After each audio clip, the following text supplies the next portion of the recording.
from the Scheme Warriors, Ilan and Phil from the Chrome Zone Illusions, plus Hugues Joffre from Sotheby's, who knows all about the real value of art, and Sergeant Goodyear from British Transport Police, who's here to deal with the area most graffiti lovers would rather ignore, the law. But first, let's have a look at this film, where Andrea Arnold went out into West London and looked at graffiti in its environment.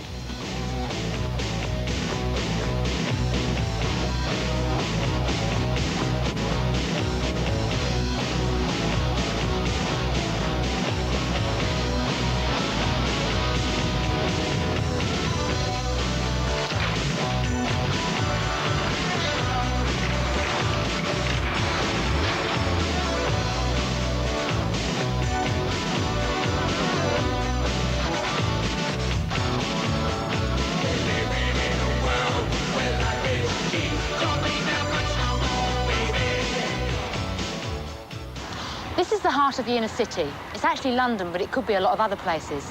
Lots of high-rise buildings, busy traffic and flyovers, which provide a lot of nice, blank, concrete spaces.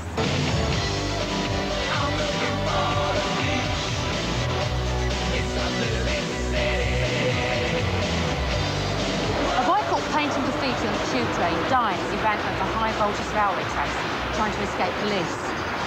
The teenager was among a group of youths disturbed as they sprayed paint on trains on London's underground Metropolitan line. The boy, who had not been named, was the third youth to die inside a year on that stretch of the underground. Well, this is the Metropolitan line. Probably what that boy was doing when he got killed was something called tagging. Now, a tag is a graffiti signature. It's like your calling card. And the more inaccessible and dangerous place you can leave your tag, the higher esteem you're held in by other people that do graffiti. However, if you tag in dangerous places like this, then it's considered to be trespassing. Therefore, it's illegal. This is the Acton Play Centre, right underneath the Westway, where they actually let you do graffiti. I'm going to meet a couple of guys. Pete, you used to be in a graffiti crew. Can you tell us what a crew is? Well, a crew is like a team. It comprises of maybe 2 or 3 or 4 people. And that basically is what is a crew. You know, you all go out and you do your graffiti together, and you get the credit as one team. Did you have a name? We used to be called the Non-Stop Artists. Why did you get into graffiti? We got into graffiti because I was good at drawing and I enjoy drawing, so I thought I'd put what I thought I had a talent onto a wall. And do you still do graffiti now? Occasionally, if we get asked to, mainly for money, we don't do it. We've got nothing else to prove now. So what kind of things do you do?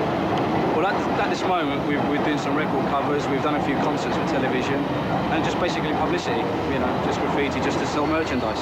So you could actually make a living out of it, perhaps? Not graffiti as such, maybe as an artist, but not graffiti. Now, this is also illegal because it's seen to be a form of vandalism. But I'll let you make up your own mind. Is this vandalism, or does it actually cheer the place up? Can you tell me what you think of the graffiti around here? I think it's quite nice. Do you think graffiti's art or vandalism? Some of it's art, and depending where you put it, it can be vandalism. I think it's a mess. Why do you think it's a mess? It just ruins the environment. The state of the building's awful. Same as the advertising posters. Just too much for me. Well, I think it's art. You think it's art? You like it? Yeah, because in Basin Street, there's a nice one up there. Have you ever graffitied yourself? No. Why not? No, I can't do it. Vandalism, most of it is. Some of it is nice to look at, but some of it, well, majority of it, 99% is just vandalism. I think it's good. No, it's good. It's dreadful. Why do you think it's dreadful? No, It's perhaps not artistic for the older generation, but for the younger people, it's art. You don't like it? No. You do like it? No. You don't think anything? Oh, I don't think much of anything, no. Now, can you tell me what you think of the graffiti around here? Ah, brilliant. To a point. You haven't seen the graffiti? Where you is live it? around Where? here. It's all over the place. Under the Westway? Yeah, that's but it's good. always been Under the there. Westway is good. So do you think graffiti's art or vandalism? Sometimes. It depends on where it's been put on. If it's done on someone's wall, then it's horrible. But if it's done somewhere where it's just like the Westway, fair enough, it's good.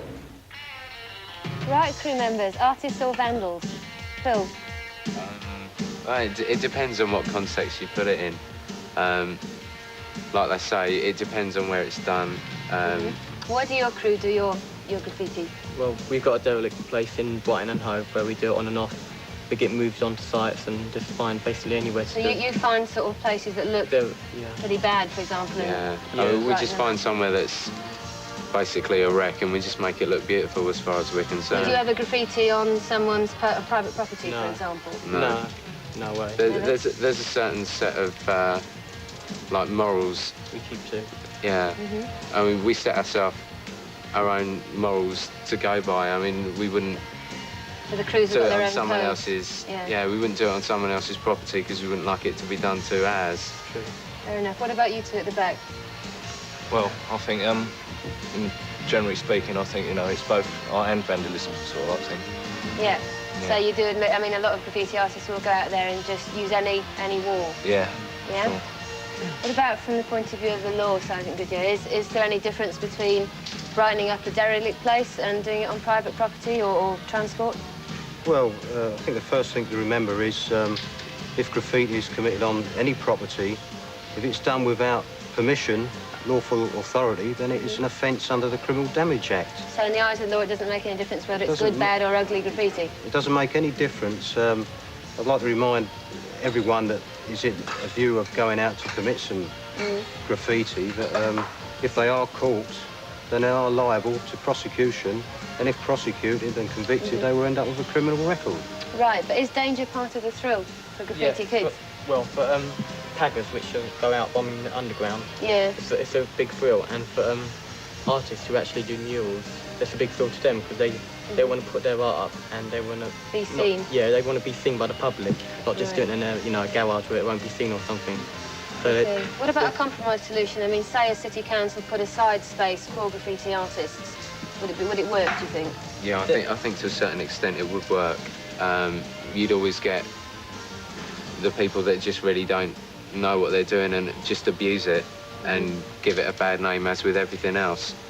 But it would clear up a lot of unwanted graffiti. Right. Fine. Let's move on to Oog now. Oog, has 80s graffiti really changed the face of graffiti? It's got so big and colourful now. Yeah, it's changed. I mean, it started in the caves on the Roman monuments, but now it's not literal graffiti anymore. It's sort of more aesthetically pleasing and more... so in a way, it's difficult to compare the graffiti as we understood it in the past and the graffiti structure, graffiti technique that these guys, show us. It's not the same thing. But from the art world's point of view, it's becoming high art in a sense, isn't it? With artists like Keith Haring and Jean-Michel Basquiat going off the wall and onto canvas. They left the street. They started in the streets, and then, somehow dealers and collectors and museums got interested in their work and asked them to work on traditional mediums, traditional supports, so that they could be shown inside the houses. Right. But was it still art out on the street, or was it in fact purer art?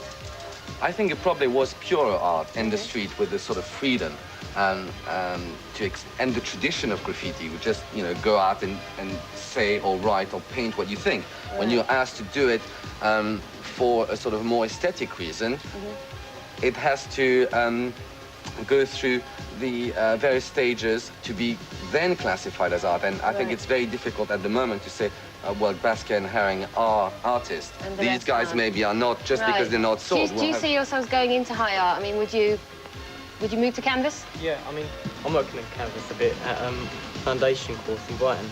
Right. And I can see both ways working. I mean, I can see some of my graffiti and my canvas working. Okay, I've got to round up the discussion now. I'm going to actually finish with a quote, because I thought it was rather good when I came across it in this book, Spray Can Art. Graffiti is not vandalism, but a very beautiful crime. Right, well,